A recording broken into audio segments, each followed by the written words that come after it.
Hey everyone, happy snow morning. Hope everyone is staying safe and warm and dry. We are talking this week about pathos, that is the appeal to emotion as a way of trying to convince or persuade or inform or meet in the middle and so on, right? So going back to last week when we wrote on the board, the sort of who, what, when, where, why of rhetoric, of argument, we talked about the appeals to pathos, to emotion, the appeals to ethos, to sort of authority, and the appeals to logos, sort of to logic and reasoning. And we're going to deep dive into each of those over the next few weeks, starting today with pathos. So you read chapter 2. So you're familiar. I'm not going to read it to you here. But what I want to do with this mini lecture is pull out some of the important points from the chapter, some of the things I really want to make sure we are all on the same page on. And then I want you to do is take this information, these main points, and jump into the discussion board and talk about the link that I provided, which is a link to a speech by Dr. Martin Luther King Jr. that he made here in the metro area in Grosse Pointe. And it was only 3 weeks before his assassination. But it's a pretty powerful piece. We read often the I Have a Dream speech, which of course is important. And we know the first draft of that, or sort of one of the early orations of that speech, was here in Detroit. And then we've also probably read or have heard about his letter from a Birmingham jail, another really powerful piece. This one isn't as well known, so I think it's worth looking into it. And you're going to be looking at it from the point of view of where does Dr. King appeal to the emotions of his audience? And we know that appealing to emotions doesn't have to mean making people sad. Pathos sounds like pathetic, sounds like making people sad, it sounds mushy, but really appealing to pathos can be enormously powerful. And pathos, again, it doesn't just mean sadness, it can mean happiness, joy, excitement. You can try to make people feel depressed with your information or your message. You can try to make people feel guilty about your message so that they are driven toward action. You can try to make people scared. Like, that's really powerful, right? So these are some of the wide range of emotions that pathos is designed to sort of pull on. So we know from the chapter that pathos can really do two main things in argument. It can often build bridges. Emotions can build bridges. And emotions can sustain an argument, right? You need sort of often facts and testimonies or other types of information to underscore an argument, but an emotion can keep it going, right? So in class the other day, someone mentioned the commercials with Sarah McLachlan and animal shelters. I'll try to grab a link to one to see if I can find it. The main argument there is you should please adopt an animal from a shelter instead of purchasing an animal from a pet store. You could just say that, right? You could just say, have Sarah McLachlan herself come up and say, hey guys, I'm Sarah McLachlan, I'm from Canada, and I would like you to please adopt animals, thanks. But the emotions sustain the argument. They make it sit with you. She sings and she's looking at you, and the music and her way of being and her words and her sound of her voice all come together to augment that message, to sustain that message beyond just the words themselves. So these are two things that emotions can do, two things that pathos is used to. It can build bridges, it can sustain an argument, and it can do other things as well. But these are two things that the book really pulled out for us. We also see emotions can include using humor. Humor is a pathos-based device. And it's incredibly effective.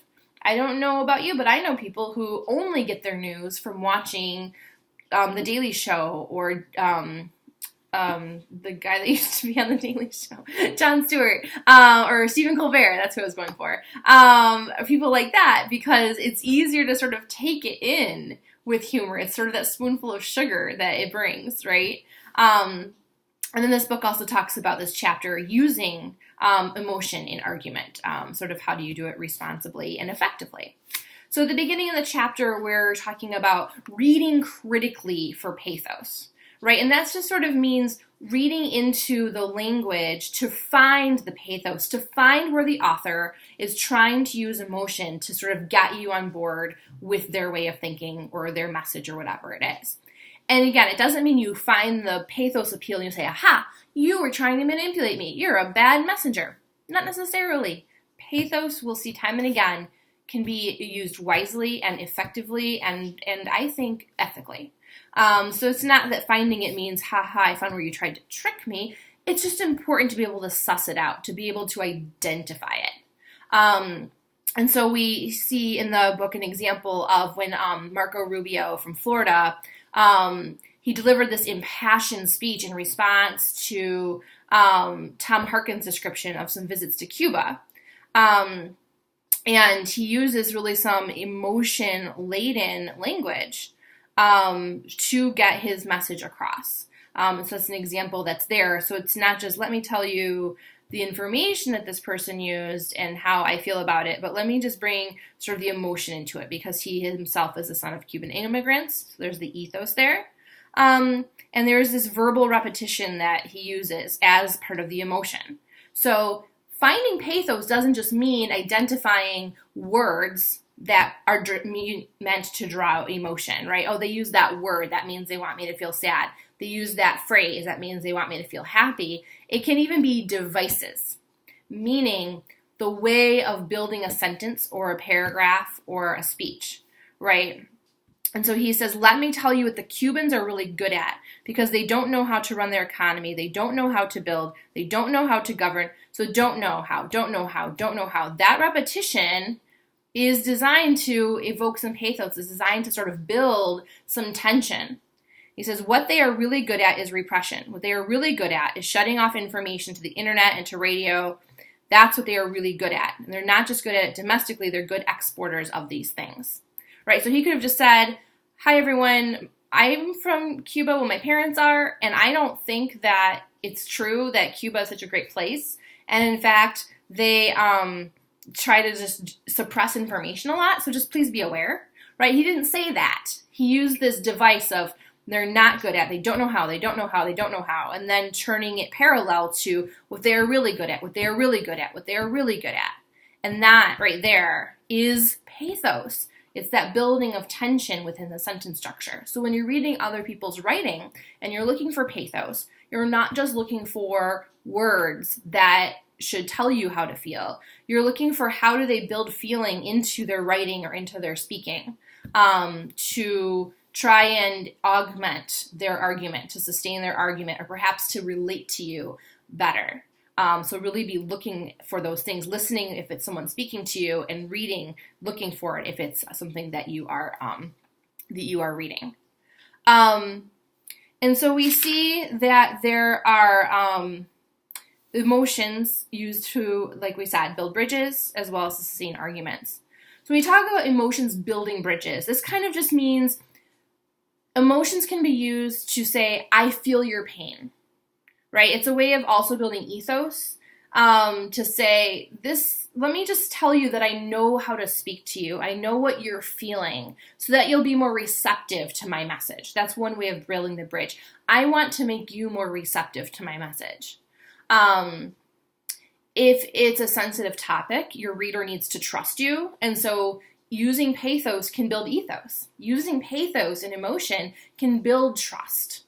It can also help the reader understand your experience. If you're explaining something. So in the Georgina Cleage on page 37, her quote, she says, I tell the class, I am legally blind. And they look all around her for the things that would make you think a blind person walked in, a dog, a cane, those glasses, whatever.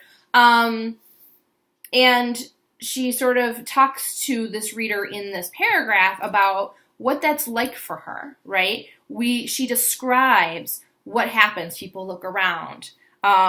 They are wondering these sort of things. They're eyeing me askance. They are watching me. They're trying to see what's going on. She's describing what that feels like for her to stand there and say, I am legally blind, and to know what the reactions are. And her use of that device of saying, I tell the class I'm legally blind, and then this is what I see, is pathos. It's telling you, here's what my experience is in this moment. And now you can better relate to whatever it is that Georgina Klege is going to say after this paragraph, because now you've stepped into her shoes. So sometimes emotions tell a story. They build a picture in your head so that you can relate more to the speaker and thus be more receptive to their message. So it's another example of bridge building. And it can also help when the logical claims you're about to make are likely to go against what the audience may already believe. So if you're going up against a tough crowd, you're trying to convince people of something that they may not be initially willing to be convinced of, or trying to persuade them to do something they may not want to do, emotions can build the bridge to sort of start bringing them on board with you, start pulling them in. And the Michael Pollan example is provided on page 38. He says the first time that he opened a book called Animal Liberation, sort of about veganism, he was eating a steak, right? So he's able to say, I was like you, right? So if you're trying to convince an audience to give up smoking, for instance, right? You might come out and say, smoking is bad and it kills you and this and this and this. They may not be willing to hear that, or they've heard it 100 times before from other people who want them to quit smoking, and it's not the message that's working for them, right? Or you can come out and say, smoking, I did it for 30 years, opened a pack every day, and describe what it was like. I've never smoked, so I don't know what it was like, but give the visceral detail of what it felt like to light up each day, and then to feel like how other people would look at you and how you would feel, and describe it, and then go into what made you quit, what empowered you to give up this unhealthy habit. And now your audience is going to be more willing to listen to you because you've painted a picture in their mind, and it's a picture that they will resonate with, most likely. They will relate to. You're describing to them, I know the pleasures of this thing, and I'm going to let you know I know that before I try to get you to stop using it. And that can be immensely powerful in trying to get action to take place, is to start with people knowing that you understand why they do their current action that you want them to change. And so pathos is an amazing way of doing that. So we also see that you can use pathos to sustain an argument, to keep it going, to make it more memorable, and to continue keeping the argument in someone's mind. So pairing it with logos, right, logic and reasoning, to sort of make it stick for a little while longer. And so there's a picture on page 40 of a wrecked car that lies in floodwaters after the earthquake and tsunami in Fukushima in Japan. That picture, as they say, tells 1,000 words, right? Excuse me. And there's some previous words before it. So those two things combined, the language of the words and then the pathos, the emotion of the image, come together to really paint the full picture in your mind. So that's to sustain an argument, to make it longer lasting. And this is a point that, again, pathos isn't just words or sentence structure or the building up of an emotion within how words are strung together. Pathos can also come from imagery, from sound, from video, from any device that you can use to communicate. You can bring emotion into that, and sometimes even more effectively than with words alone. Those words paint some kind of a picture, but that picture is a picture. It's stark. It's reality. We can imagine this is a wrecked car. I know what I drive a car. Can I imagine it wrecked and submerged into floodwaters like this? It really hits home what the experience was for the people in Fukushima, and it really sustains that argument. And then the book continues with a discussion about using humor. And I'd like to talk about that more in class because I think it's just more worthy of discussion. But be thinking about, when does humor work and when does it not work? When have you almost been convinced by humor or persuaded by humor? And when does the use of humor sort of not help a message come across? Just be thinking about that, because humor is something to be so gentle with, I feel like. It can really go all kinds of ways, depending on who your audience is, what your delivery ability is, and the kairos, the moment in which you're making the joke. If you listen today to comedians from the 90s, I don't know about you, but sometimes I'm like, I cringe a little. That wouldn't be taken that same way in today's climate as it was at the chaotic time, the time, the place, and circumstances of when the comedian originally made that joke. And so that, again, that's worthy more of class discussion. So what I want to do is think about this speech that I gave you, which is Dr. King's speech on the two Americas. And in the discussion board, I'll kind of have you divided up so that we're not all trying to, rehash the same points. That's the folly of online discussion boards, right? Is often the questions are worded such that the first three people answer it and they've said all the things. And then you're the fourth person and you're like, I agree, because there's nothing else to say. So I'm trying to structure it a little bit differently. I want you to jump into it and just kind of give your thoughts. See, where do you find pathos in the section that you're assigned to look at more deeply? Of course, don't just look at the section you're assigned. You've got to read the whole thing so you understand the context, right? So you'll read the speech. I urge you to read the whole thing once with no notes. Just take it in and then read it again, taking some notes. And then when you get to your section, really focus in on where is the pathos there, right? Are there words? Are there phrases? Are there sort of arcs of the way that if you read it aloud, the speech would kind of go that constitute emotional appeals? And I want you to think about not just sort of where are those emotional appeals, but what emotions is Dr. King pulling on in that particular section? Is it a fear? Is it sadness? Is it happiness, gratitude? What emotions, and there'll probably be more than one, are sort of being appealed to or pulled on in that section? And then I want you to think about, is this particular emotional appeal or this particular section designed to build bridges or to sustain an argument? If you had to sort of go one or the other, which way do you think it is? Or is it a mixture, right? You'll find one sentence that's bridge building and one sentence that's argument sustaining, and we're going to talk about it. So I want you to put those takeaways into the discussion board. That should sustain us for this week. And if everyone participates by putting in their 2 cents and commenting on one other person's post, and there'll be guidance in there about what that means. If we can all do this and have your first post up by, say, by Thursday night, and then your second post up before the weekend is over, then we'll just say that we met today and it won't count as like a missed day that we'll need to find a makeup day for later in the term. So if we can all work together on this, we'll have met the requirements of this particular class and we'll be able to move forward into the semester as planned. That's all. There's one update on the syllabus. I erroneously had a day that was just left over from a previous term that said we were going to miss that day, but we are not. So you can check out the syllabus in Blackboard.